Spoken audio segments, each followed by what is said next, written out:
আসসালামু আলাইকুম guys, welcome back to my another blog. তো আজকে আমি বানাবো আমের আইসক্রিম। তো চলো গাইস, কিভাবে আমি আমের আইসক্রিম বানাই। গাইস, এখানে আমি আধা কেজি দুধ জাল করে নিয়েছি। গাইস, নেড়ে চেড়ে একটা ব্লক উঠিয়ে নিয়েছি। এখন আমি দিব চিনি। এখানে আমি হাফ কাপ চিনি দিয়ে দিয়েছি। গাইস, এখন আমি দিয়ে দিব পাউরুটি। তো পাউরুটির সাইডের লাল অংশগুলো কেটে নিয়েছি, শুধু সাদা অংশগুলো দিব। এখন এটা নাড়িয়ে চাড়িয়ে মিশিয়ে নিব। গাইস, এটা কিন্তু নাড়িয়ে চাড়িয়ে দুধের সাথে পুরো মিশিয়ে নিতে হবে। এটা নাড়িয়ে চাড়িয়ে একদম ভালোভাবে মিশিয়ে নিয়েছি। এখন নামিয়ে ঠান্ডা করে ব্লেন্ড করে নিব। গাইস, এটা ঠান্ডা করার পর আমি ব্লেন্ডারে নিয়ে নিয়েছি। এখন দিয়ে দিব কেটে রাখা আম। এখন এগুলো ব্লেন্ড করে নিব। গাইস, এটা আমি ব্লেন্ড করে নিয়েছি, দেখতেই পারছো কালারটা কত সুন্দর এসেছে। গাইস, এখন আমি আইসক্রিমটা একটা বাটিতে সেট করে নেব। গাইস, আমি এই বাটিতে ম্যাঙ্গো আইসক্রিমটা সেট করে নেব। তোমরা চাইলে যে কোনো বাটি নিতে পারো। গাইস, এখন আমি ম্যাঙ্গো আইসক্রিমটা এই বাটিতে সেট করে নেব।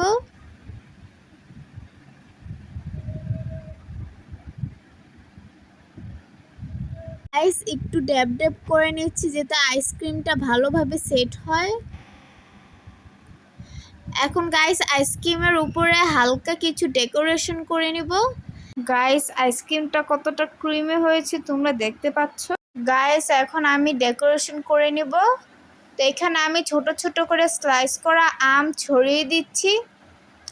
তো গাইস, ডেকোরেশনটা এটা তোমরা তোমাদের মন মতো করে নেবা। তোমাদের যেভাবে মন চায় ওইভাবে তোমরা করে নেবা। আমার কাছে যেভাবে ভালো মনে হয়েছে আমি সেভাবেই ডেকোরেশনটা করে নিচ্ছি।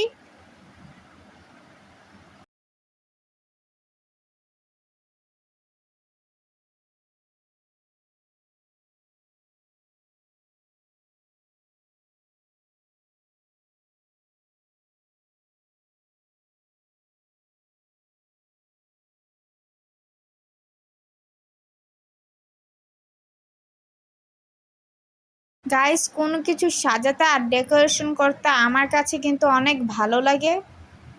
গাইস, উপর দিয়ে আমগুলো ছড়িয়ে নিয়েছি। এখন কেটে রাখা বাদামগুলো ছড়িয়ে দিব।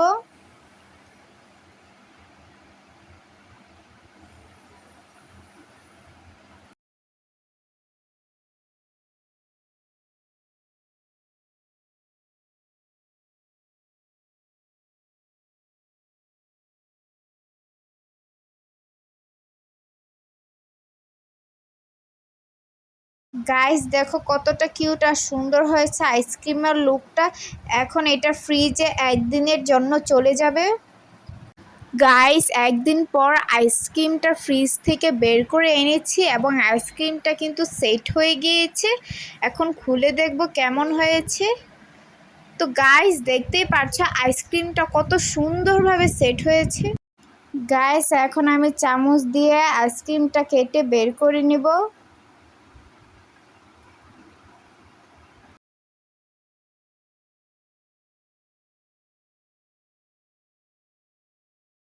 গাইস, দেখতেই পারছো আইসক্রিমটা দেখতে কত সুন্দর হয়েছে।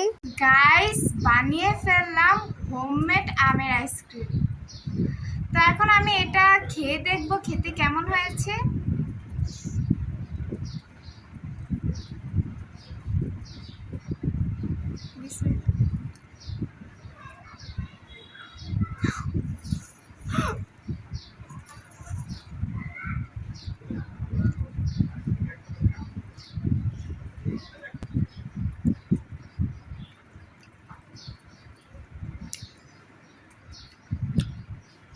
অনেক ঠান্ডা গাইস, পুরা দাঁত শিরশির করতেছে।